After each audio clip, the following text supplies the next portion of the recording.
Hello, my name is Chris, and I will review the living daylights out of this Toyota Rav4 for the next few minutes. I hope you'll find this review useful and interesting.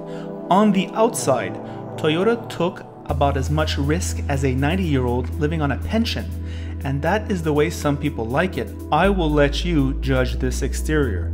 The conventional shape does allow for a monster interior, more on that later. The Rav4 starts at a pricey $30,000 Canadian, and you do not get all-wheel drive until $35,000. And this all-equipped model tops out at a gut-wrenching $41,000 Canadian, plus shipping, plus taxes, plus the no-bargain Toyota policy. Clearly, this vehicle is more about reliability than value, I can tell you this right now. Moving along, the trunk is enormous with an impeccable finish. The seats, as you see, fold down perfectly flat, making them a practical piece of industrial design. Moving to the back seats, entering and exiting is relatively easy with one of the roomier back seats in the category. It is comfortable here also. Rear door design is so-so, as is the case with most Toyotas. The space from this point of view is evident. I could sit here for hours. There is a power port here, but no vents, decreasing rear occupant comfort, especially in the summer when you need that AC. In the front, doors are okay looking. Once again, the Rav4 is really roomy. The layout is refreshingly simple and straightforward. You begin to wonder how things got so complicated with its rivals. The seats are pretty comfy and do not require break-in. The material is some sort of synthetic leather and feels like average leather.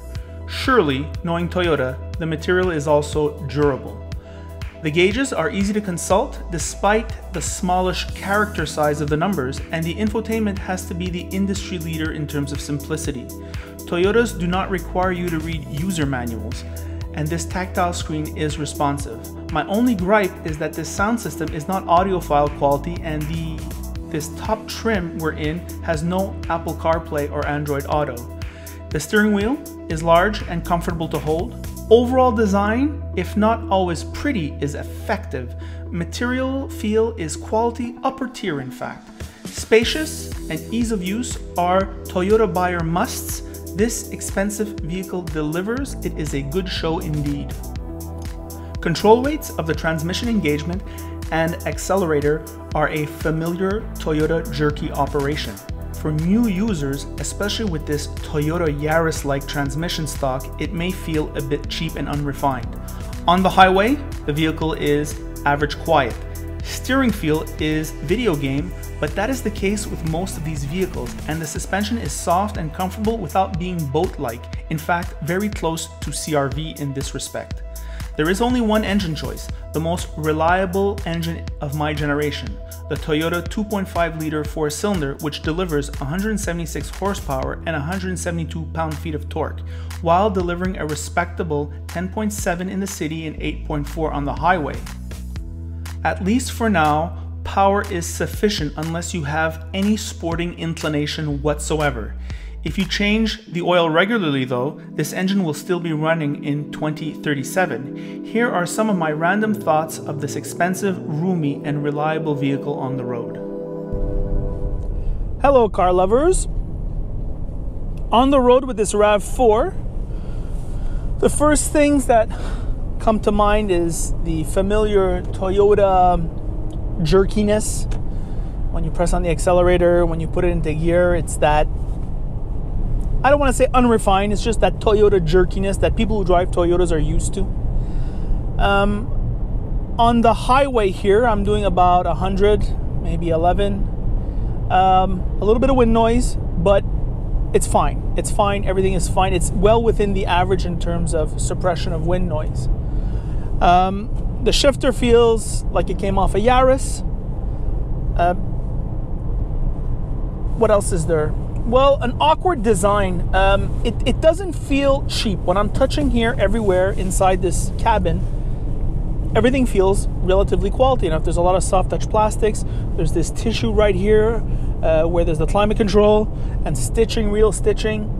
I can't complain about every individual item. However, when I look at it it's slightly less attractive than its competitors, way more than the CX-5, let's say. What's good about this vehicle? Well, it's obvious, the reliability, right? Every time you talk about Toyota, these vehicles were not reliable. I don't think many people would buy them, but since they're so reliable and they're bulletproof, they're kind of like, you don't have to worry about it. The engine comes off the Camry. It's the 4-cylinder.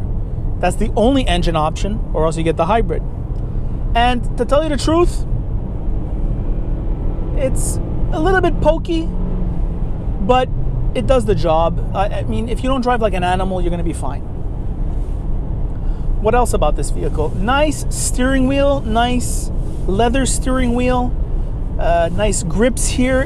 It's a partially heated steering wheel, meaning only in the left-right section of the steering wheel is heated. The top bottom is not. The sound system, a little disappointing for the price of this vehicle. This is the all-equipped vehicle, $41,000 plus tax. It's the end of the world. It's more expensive than its rivals, yet it has a crappier sound system. Why? This infotainment and climate control is so easy to use and so intuitive. You get in the vehicle and you use it. The screen is tactile. It's a touch screen. Wonderful, wonderful. It comes with all the options you would expect at this price. I'm okay with that. There's a lot of room here. It's huge back there. I mean, it's just a hauler. There's no question about that. What else can I say about this vehicle? It just works. That's why we buy Toyotas. On the outside, it looks very conservative. Maybe a little bit too conservative for my taste, but that's a personal thing. I'm always surprised. We saw with the Lexus reviews that I did that Toyotas can make nice looking products. They choose to make it conservative because I think they feel that's what their customers want, and they may very well be right. So a safe purchase, no risk involved, but it's the familiar story, no risk, no reward. And that's the review.